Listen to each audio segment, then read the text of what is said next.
গ্রামের এক গরিব কৃষকের নাম ছিল হেলাল। ছোট্ট একটি নদীর ধারে তার কাঁচা ঘর, সামনে সামান্য উঠোন আর পেছনে 2 বিঘা জমি। এই জমি ছিল তার জীবনের সব আশা ভরসা। ভোর হতে না হতেই হেলাল ঘুম থেকে উঠত। মুখে 1 গ্লাস পানি ছুঁয়ে লাঙল কাঁধে নিয়ে সে রওনা দিত মাঠের দিকে। সূর্য ওঠার আগেই জমিতে পৌঁছনোই ছিল তার অভ্যাস। হেলালের পরিবার ছোট, স্ত্রী মিম আর 2 সন্তান, মেয়ে রিয়া আর ছেলে সোহান। অভাব তাদের নিত্যসঙ্গী হলেও সংসারে ভালোবাসার অভাব ছিল না।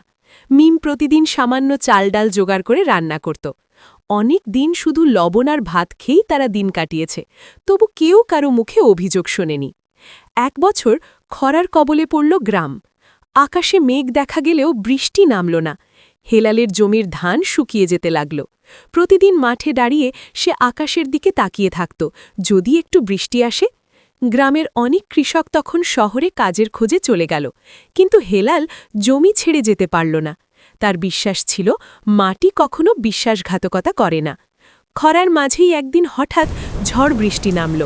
টানা কয়েক ঘণ্টার বৃষ্টিতে জমি যেন নতুন প্রাণ ফিরে পেল। হেলাল আনন্দে কাঁদতে লাগল। সে আবার নতুন করে বীজ বুনল, আগাছা পরিষ্কার করল, দিনরাত পরিশ্রম করতে লাগল। শরীর ক্লান্ত হলেও মনে তার অদ্ভুত শক্তি ছিল। কয়েক মাস পর ধান পাকল, সোনালি শীষে ভরে গেল মাঠ। ফসল কাটার দিন হেলাল পরিবারের সবাইকে নিয়ে জমিতে গেল। রিয়া আর সোহান হাসতে হাসতে ধান কাটতে সাহায্য করল। সেই দিন হেলালের চোখে ছিল তৃপ্তির জল। ফসল বেশি না হলেও সংসার চালানোর মতো হল। ফসল বিক্রি করে হেলাল প্রথমবার ছেলে মেয়েদের জন্য নতুন জামা কিনল। সন্ধ্যায় কুপির আলোয় বসে সে ভাবল, গরিব হলেও সে হার মানেনি। তার ঘাম, তার মাটি আর তার ধৈর্যই তার সবচেয়ে বড় সম্পদ। গ্রামের মানুষ হেলালকে সম্মান করতে শিখল, কারণ সে শিখিয়ে দিল পরিশ্রম আর আশা থাকলে দারিদ্র্যও মানুষকে হারাতে পারে না।